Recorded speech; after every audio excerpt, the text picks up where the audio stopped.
Mical Johnson is viewed as one of the leading digital strategists and SEO expert in the Sarasota and Tampa area. Mical, who is a Navy veteran, has taken search engine optimization to another level by also focusing on lead generation and conversion via search to increase revenue for his clients. Because he has grown up with the industry, he is very well rounded in most aspects of internet marketing. He often speaks on SEO, search engine optimization, lead generation, and other internet marketing subjects to business owners in the Sarasota and Tampa area. Please make welcome my marketing guy, the guy that puts me on the map, Mr. Mical Johnson. Yes, sir.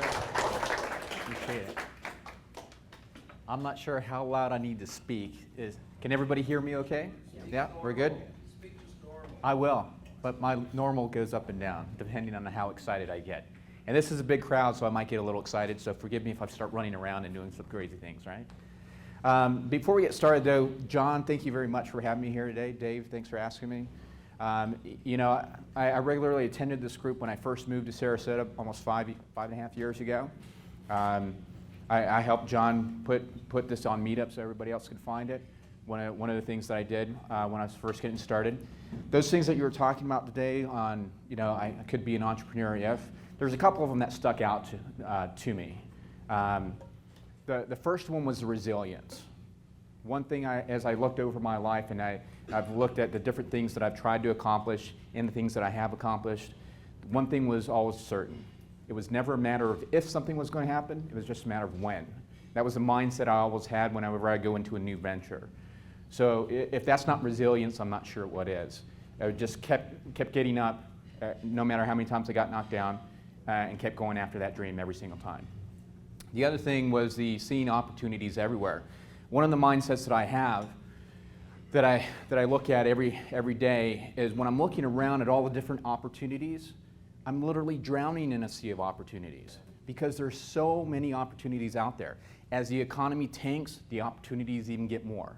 As the economy swings back up, the opportunities get bigger and better. So it's not a matter for me if there's an opportunity for me to make money.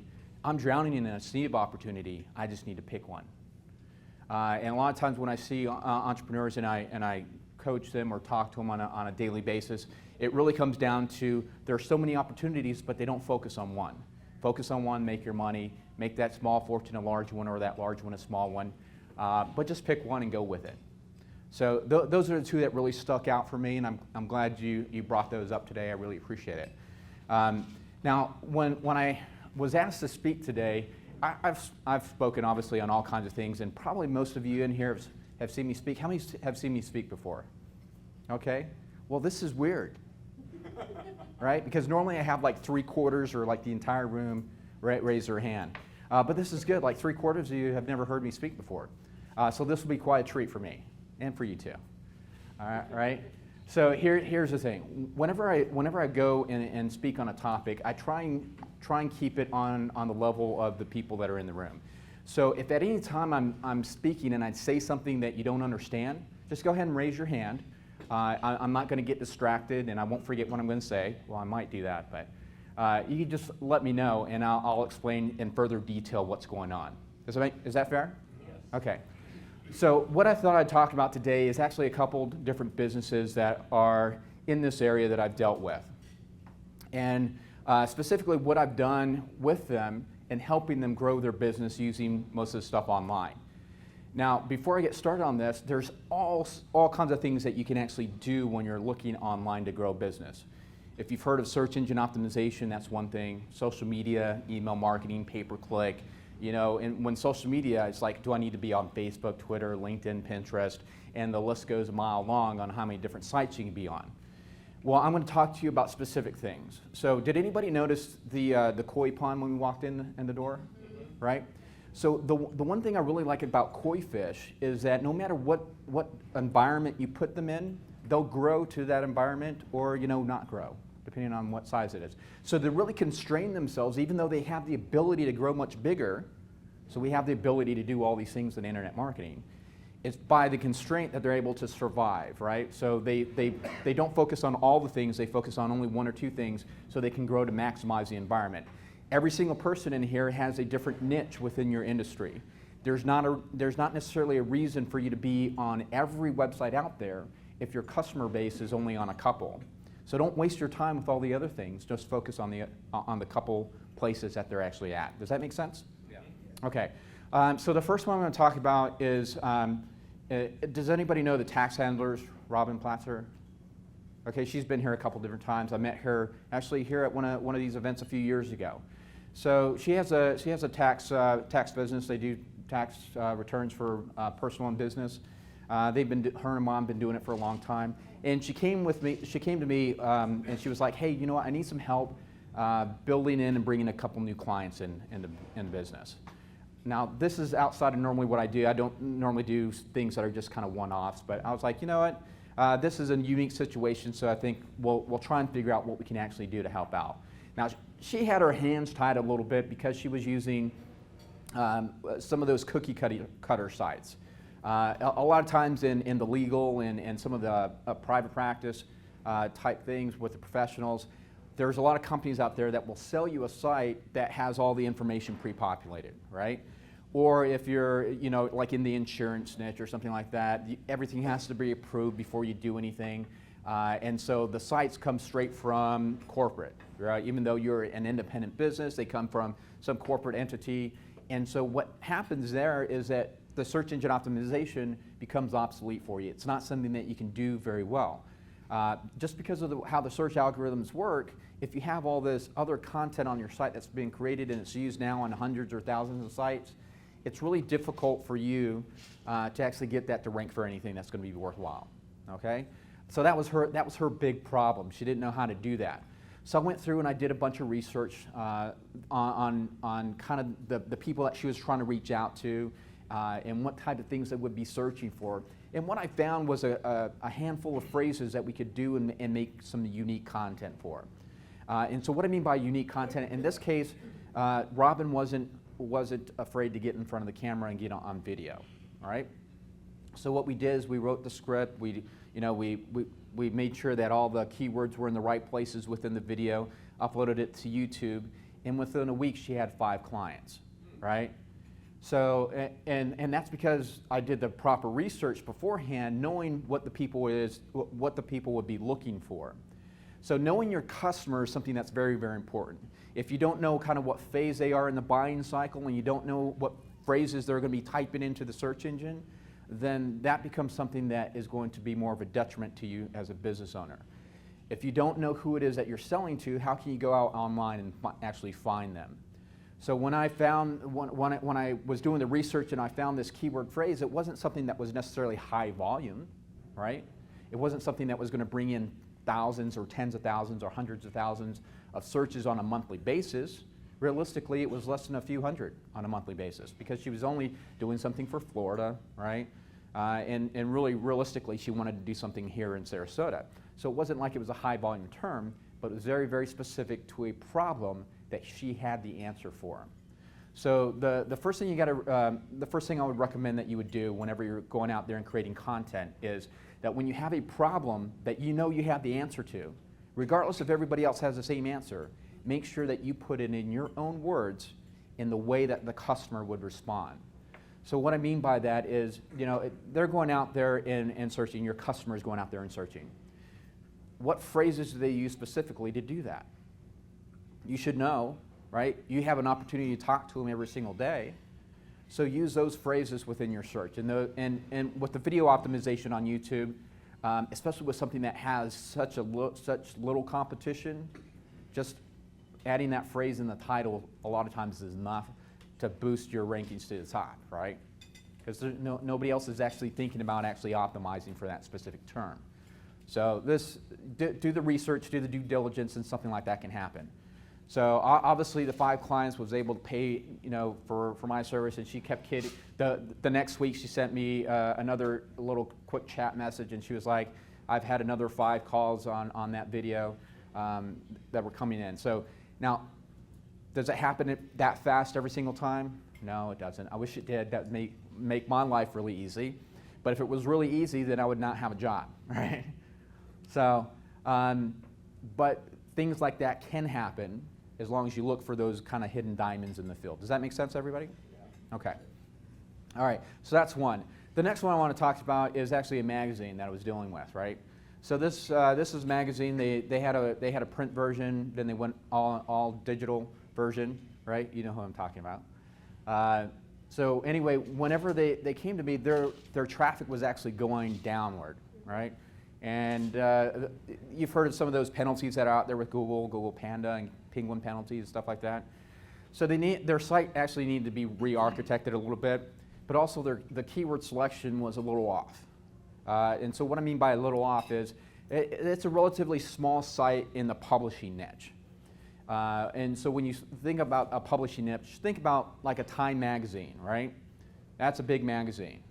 Who are you going to find first when somebody writes an article? Is it going to be Time magazine, or is it going to be this really small little magazine, right? They also had a competitor in the marketplace that was a venture-backed company. In other words, they had a lot of money coming into it, so they were able to do high volumes of SEO. So we had to figure out a really easy way to kind of fix their site and get the traffic up there quite a bit. Now, actually, I think I wrote down the exact number because I didn't want to get this wrong, right? So the end result, and then we'll talk about how we did this in a second. In April, I was looking at their year-over-year traffic stats because it's seasonal, right? And if your business is seasonal, it's not good to compare your traffic from the previous month. You want to do it over the previous year, right? Because then the seasonalities tend to kind of work themselves out. So the year-over-year stats, their increase from Google traffic was 1,142.77%, right?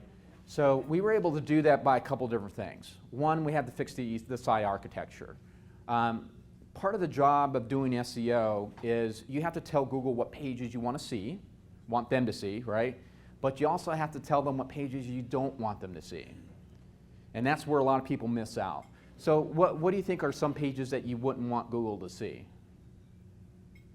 Competition. Oh, competition, but we're talking about your own website specifically. But yeah, I mean, if I could get the competition out of there, I would definitely write Google a letter, pick up the phone and say, hey, can you just get this guy out of there, right? It's like, I don't like the way he does business. No, but seriously, on your website, yeah. Maybe like a duplicate post of some sort?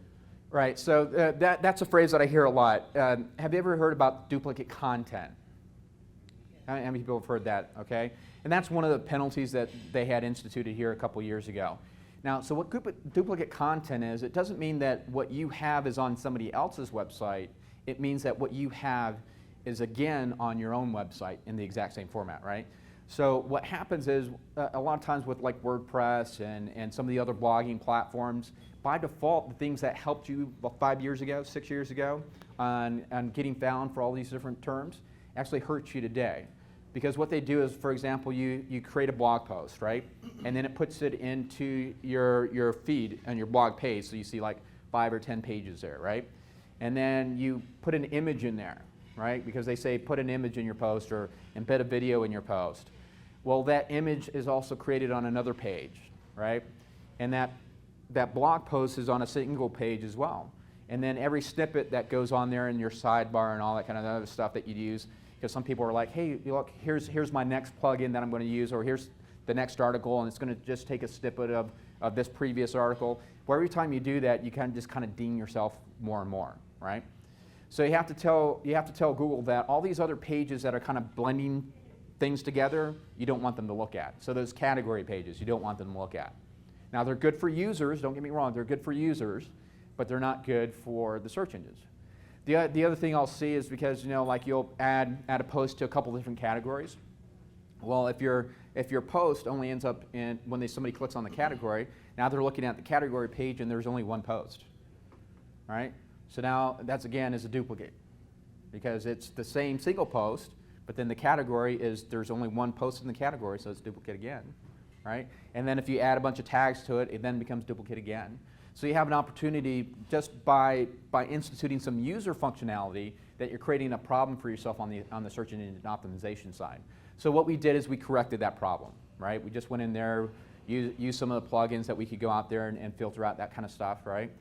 And then the other thing that we did is one of the stories, or their big headline story that they use every single week, generally deals with some type of celebrity, right? So what we did is we started optimizing for the name of the celebrity as well. Okay, so you might think that, why would you do that? Well, it's pretty simple. Celebrities are continuously in the news. Okay, that's why they're a celebrity. And for the most part, it's very easy to optimize for their name. So how you can use that in your business is if there's an event, or if there's another competitor, or if there's an announcement that's an industry announcement, those kind of things are very, very easy to optimize for. So if you can get your business to write about that topic, then you can get search from there. And sometimes they're in it's a news flash situation, right? So this just happened, breaking news, boom, this happened, right? Well, if it's an industry update, make sure you are blogging about it. Because if you are, then there's a really good chance that your blog, even all you're doing is putting the term or whatever that update is in the title and in the content as well. And you'll be able to get ranked for that because nobody else is really optimizing for that. But the keyword research, whenever we're doing the keyword research, it's really a lagging indicator. Do you guys know the difference between leading and lagging indicators here? Right, so the leading indicator is something that's it's going to show you what's happening, right? The lagging indicator shows you what's happened already, okay? So whenever you look at the keyword research, that's something that the search volume from the previous month or the previous year, something that's happened in the past. But if you see something that's trending very, very quickly, like something that's trending in Twitter or something that's trending in Facebook, that's something that you can get ahead of the curve on, because by the time the research comes out on how much volume that search is generated, it's too late. You've already lost that traffic. So by positioning this magazine to do some of the stuff with the names, the celebrity names, and then also fixing the architecture of the site, we were able to get huge gains. In relatively, in a year is a relatively short amount of time to get that type of gain. So in your business, focus on the industry trends. Focus on if there's any type of celebrity or event, that you can be a part of, that you can hook into, do that as well. So like here locally, Bar Camp becomes a very, very, that's another organization that I was involved with. So Bar Camp Sarasota, they do twice yearly events. And they get a lot of searches during those couple times a year. If you can tie your business to that event, then you can benefit from those searches as well. And some of those searches go on a national level, right? So if you're looking at driving in traffic, the great part about having a business these days is you're not limited geographically, even if all you do is serve geographic customers, right? So how many people here in their business can serve somebody outside of the Sarasota area? Okay, so that's most of you. Right? So if you can serve somebody outside of the Sarasota area, there's no reason not to have a national or a global reach whenever you're doing the optimization for it. So it's a little different than it was, a few years ago where, hey, look, the internet's nice, but I can't sell anything to somebody over on the other side of the world, right? But now you can. And those traffic channels are established that people are searching for your product and your service. They're looking for the best value for their money, regardless of where in the world it's located. So think about that for a second. Do you offer the best value for the money that's spent in your niche, right? If you do, there's not a reason that you can't sell to somebody over on the other side of the world or somebody just in your backyard. Does that all make sense so far? Yeah. Okay. All right, so that's the first two. The third one was a little different. This one is actually a brand new company, right? So this is some of the stuff that we've done for this guy, and he's on track to have $1 million practice, and they just opened up, 3.5 months ago. So what we were able to do with that is, again, this is a combination of a couple different things, right? So if you look at the core, what I consider like the 4 pillars of internet marketing, the email marketing, the search engine optimization side of things, right? The social media, and then also the paid media. Those are, I consider those the 4 pillars of internet marketing. You can have them working in conjunction with each other to actually drive more revenue to your business. Okay, so, and that's exactly what we did for this guy. So we're running ads for this guy. He has a weight loss clinic. He's running advertisements. When they come to the site, we're able to track them, right? Because we have Google Analytics on board. We know which pages they're going to. And then as they go through the analytics side and they sign up for an appointment, we collect their information first as far as their email and phone number and name, right? And then they have to go set the appointment. Well, when they set the appointment, they go to a different page. Now, this is a little bit more advanced, okay? But this is something that's very, very possible for anybody here because the technology now allows something like that. Anyway, so when they went to the next page, if they didn't get to that next page within a 20-minute time frame, we sent them an email. All right? Because they just gave us their email information. They just gave us their name and email and phone number. And then I know they need to set an appointment. Well, you know what? Stuff happens. If you're at work and you're trying to set an appointment to go to the doctor or go to the clinic, your boss walks in, boom, it's done, right? We have to look at it later, right? If you're at home, if you work from home, and you're over there, I have little kids. I'm in the middle of doing something. Now that a little kid comes up, what was I doing? I don't know. Let's go next, right? So the same thing happens. Life gets in the way. Because life gets in the way, we want to make sure that we go ahead and reach out to them to get them to the next step. So the marketing that we were doing on the internet for this doctor was all about getting the site visitor to the next step, right? So, hey, they gave me the information. Well, now the next step is to set the appointment. Now the next step after that, before they come in for the appointment, was to watch a video, right? So we wanted to make sure that they could go to the next step. In your case, it's going to be a little different. I don't know what the next step looks like for you, but think about it. When a customer comes to you, what process do you want them to take? Remember, as a business owner, you're the one who dictates that process, not the other way around. The customer is going to go all over the place. You have to lead them down the path that you want them to take. So when you're looking at this and you say, okay, I want them to go to this page and fill out this information. I want them to go to this page and set an appointment with me. I want them to go to this page and pay for the service, right? Whatever page you want them to go to, whatever you do, by breaking it up in different pages instead of having it in one page, now you can track the progress of how things are going. So another interesting stat. So on the emails, what do you think is a good email open rate? Just as curiosity, looking for your business or things that you've heard before, a good email open rate. 1/10 of 1%. That's funny, right? 3%. Okay. You said 30%. Okay. Okay, so yeah, absolutely. If it's going to an audience that already knows who you are, knows and likes and trusts you, then yes, it's going to have a higher interest rate, open rate. It really depends on the industry, right? Do you mind if I share what your open rate is? So when we send out emails for Dave, they're at 19%, right? We're trying to create value when we go out there. In his industry, they're normally down to 10, 15% or less, depending on what they're doing. So we have a little higher open rate than normal. I'm in the marketing side, right? The marketing emails, they don't get really open very much. 3% on a marketing side, somebody's doing a good job. 5%, somebody's doing a good job, okay? This guy's open rate, when we're doing, just reminding them to set the appointment, is at 72%, 72.06%. Okay, so it's one of those things that when you go in there and you remind somebody of a specific action that you want to take, if it's done in a timely manner, your open rate's going to be ridiculous, right? Now, are you going to be able to pick up the phone and call those people? Probably not, right? So they might be filling out the stuff in the middle of the night. If you work 24/7, that's great. If you have a call center for you that's over in India calling everybody, that's also great. But chances are you need an army that works that's automated. So that email is your automated army.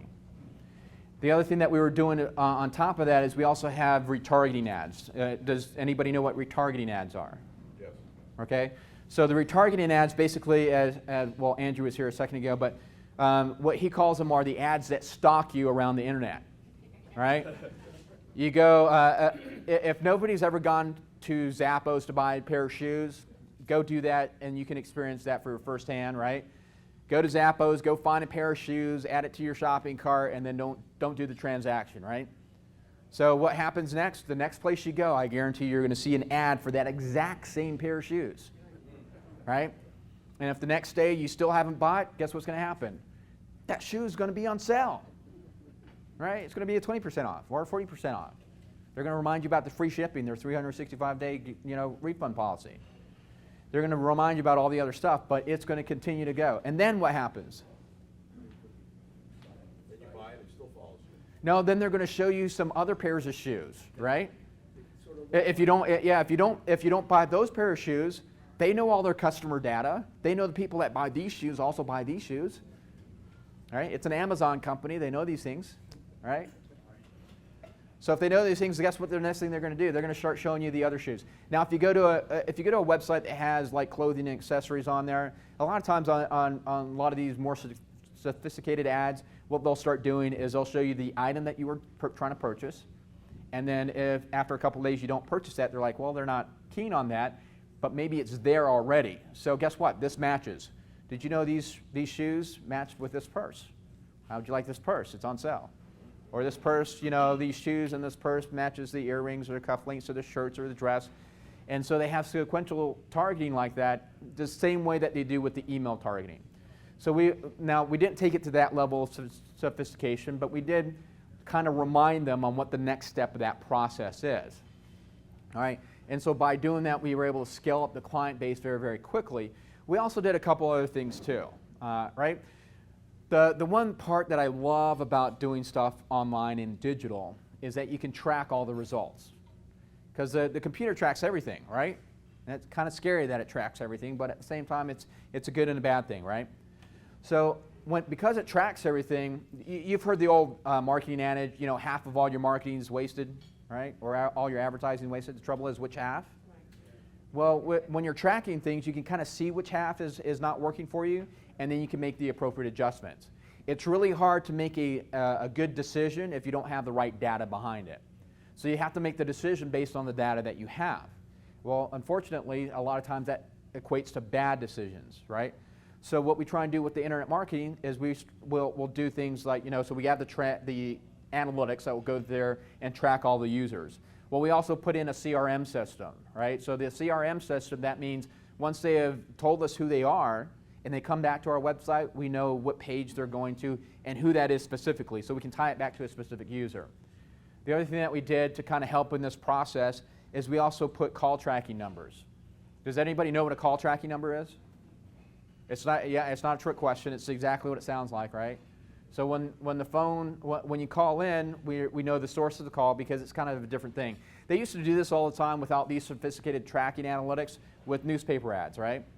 You run an ad in newspaper. Every newspaper that you ran an ad in, you had a different phone number in, so you know which ad it would come in. If you have a direct mail piece, every time you have a direct mail piece that goes out, it has a different phone number.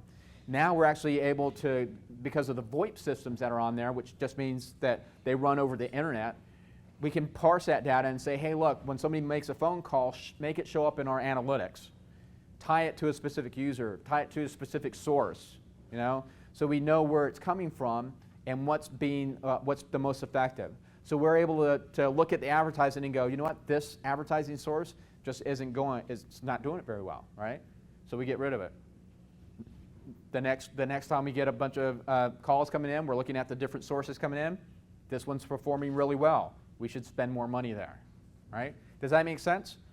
So now we're using the internet technology, was kind of blending the old school and new school kind of stuff, and making everything work that way. So again, it's not about the box that you're in. It's just how you're utilizing the box, what's in the box, right? Can you grow to expand to the area that you're in? So are you using the email effectively? Are you using social media effectively? Are you using the paid advertising? Are you using all those things effectively? You can master one and move on to the next, or you can just focus on one. But every single one, each component allows your business to scale to a certain level.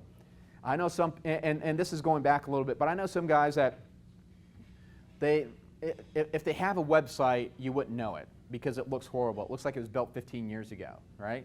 Or 20 years ago. Those banner ads and everything's kind of blocked off and it looks horrible, right?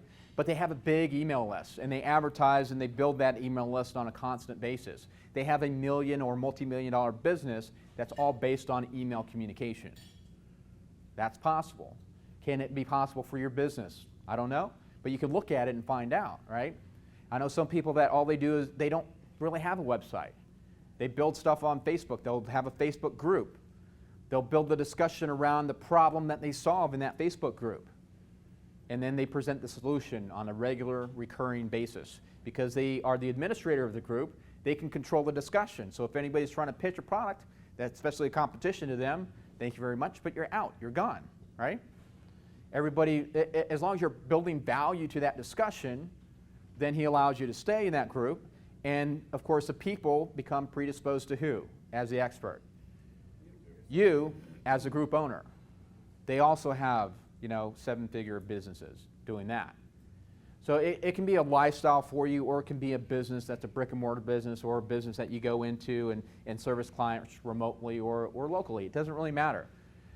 Each one of these, I could give you examples on each one of the different types of marketing that's out there with the paid ads, the email marketing, doesn't really matter, on ways that you could scale your business just using that one source and take it to double your income, double or triple your traffic that you're bringing into your business. So the thing is, remember at the beginning I said we were drowning in a sea of opportunity, right? The opportunities out there are endless on the internet, and it doesn't really matter. Focus on the one that you like, that you prefer, and grow and scale that one. So let's look at the 4 different ones just really quickly again, right? So email. How can you grow your email subscriber base if you don't have a lot of money to spend? That's an open question. Yes? Put a post on LinkedIn that gives people a link to a landing page that captures their information for the rest of the story. Okay, you could do that. That's really complicated. Let's go something more simple, right? Let's go something more simple. I mean, this is what we want, right? Yes, sir. You can go to a networking event, get their business card, and say, do you mind touching on my email list? Okay, that is a lot simpler. That's a lot slower too. So let's see if we can figure out something that's a little faster. Yes, sir. Buy a list. Buy a list. Now that's a tricky one, okay? Because who's your customer? If it's another business, then there are list brokers out there that allow you to do that, because the CAN spam laws are a little different for businesses than they are for the consumer. Okay, so you wouldn't be able to buy a consumer list, but you would be able to buy an email list for business to business. But that's a little tricky subject. Do you want to spend a few $1,000s to do that? Would be the question. Yes, ma'am. Offer a newsletter sign up. I mean that worked really well. You know, 10, 12 years ago, people gave out their email address pretty regularly, but now people have throwaway email addresses, right? I'm like seeing the heads nod up and down, right? And throwaway email address. So how about if you go find somebody who has a business, has an email list, doesn't directly compete with you, and then offer a service to their email list, right? So it's a joint venture of sorts. It's a partnership, strategic partnership of sorts. Doesn't require any email. It doesn't require any website on your part, right? Just you have to be able to collect the email somehow. And a lot of these email list providers, if you download stuff, they allow you to upload email lists to them, right? You can create a landing page for it, a special offer.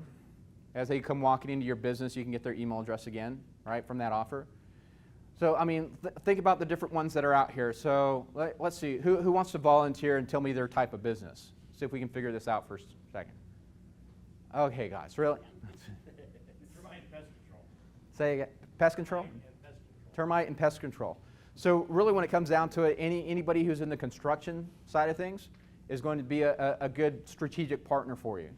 Or anybody who's involved in servicing the home, like a maid service over here, right? So if Dave has an email list for his customer base, then offering your pest control services to his customer base would be a good fit. And same vice versa. So you could grow both your email lists and not actually compete against each other. Does that work? You just made a partnership. I did. So who's next? All right, so who's next? Well, what do you do again over there? I do business consulting and stress management consulting. Stress management consulting. Well, I think any day spa would probably love you, right? So any day spa or anything that is going to, or even a fitness gym. Why? Because people go to those places to relieve stress. So think about where your customer goes to solve the problem that they have, and reach out to them. So that's just a couple of the examples. Anybody else want to volunteer? Do I? 2 minutes. Okay, so I have 2 minutes, guys. Yes, ma'am. Memory techniques. Memory techniques. Oh my goodness, that's a good one.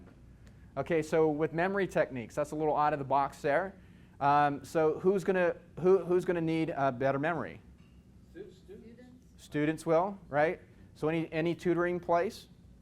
See if you can go to any kind of tutoring school. In fact, there's the Achievement Center that's there on 41 just north of Bahia Vista. I know because my office is right next door, right?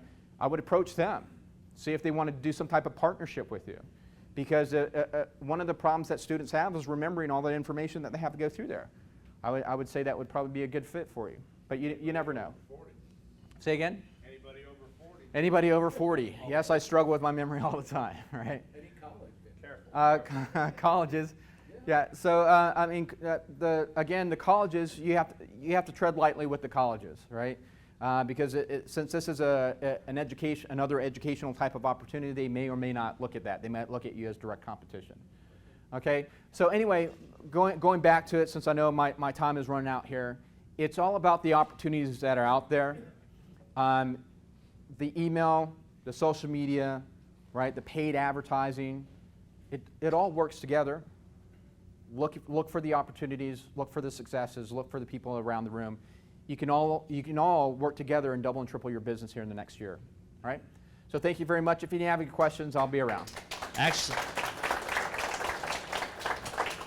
Actually, the reason that I gave him 2 minutes is I want him to have the question. So is there anybody here that has a question? Raise your hand. I'll bring you the mic. Any questions? I answered a lot of questions. Oh, there's today. questions. Trust me. Yep, Dennis. How many people have changed their names because you spell Michael like Michael? I had coffee with Jim North yesterday, and he said he spells his name J-Y-M because of you. All right, so what Dennis is talking about, and now I have to tell a story. Do you mind if I tell a quick story? All right, so when I first got involved in commission sales, that's kind of how I busted my chops a little bit to become an entrepreneur as I went to commission sales. Because really, if you don't think those guys are entrepreneurs, that's another thing coming, right? But here's the thing. After my first month of business, commission sales, who my roommate was my manager, I get a paycheck, and I looked at it after did everything he said, right? I had to go sit down in front of him and said, you know what? Here's my paycheck. I hope you can cover my rent because I'm a little short because it was $1.42. And he called me all kinds of names for like 45 minutes. He calmed down eventually, and we said, how can we actually fix this problem? So he went over my customer list. Like I said, I did exactly what he told me to do. He went through my customer list, and he found out that all these people were buying, and they were all buying from Michael. So the problem was there was 4 other Michaels that worked at the same place that I did. I was number 5. I was the new guy. The receptionist knew my name was Michael, but she didn't associate this Michael with that name. So the solution that we came up with was just to change the spelling of the name so I wouldn't have to change my name completely. And it worked so well, I went from the very, very last, there was no competition there, right, to the top 3 where I remained. And so what I did is I went back to her and I said, hey, my name's Michael, but what you probably don't know is it's spelled a little differently. It's M-I-C-A-L. And she goes, oh, that's kind of funny. That's kind of unique. I said, yes, and I went did the same thing with my customers. So when the customers called in and they said, hey, we want to talk to Michael. Well, which Michael? I don't know, but he spells it really funny. I know who it is.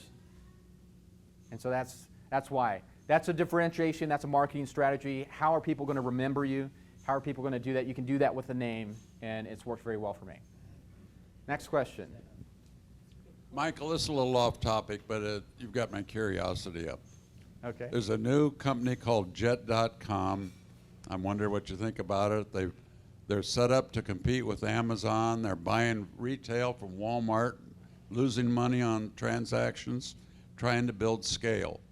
And the other second part is, how in the world does Amazon maintain its market value? What is coming for my Amazon besides the cloud?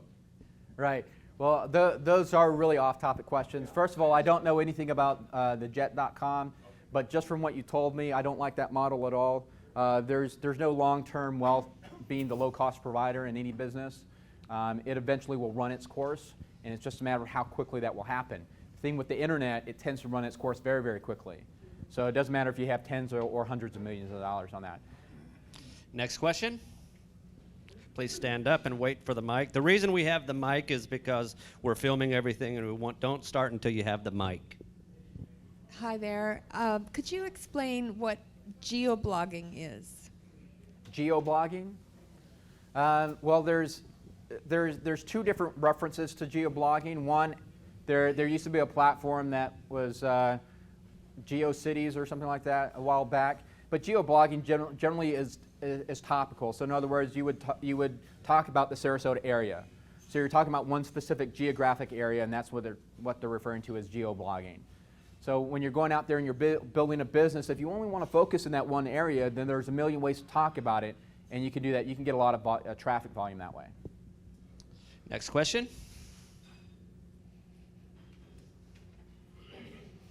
All right, did you enjoy Mical Johnson? Yeah. Give him a big hand clap. Thank you so much. Thank you. Yes, sir.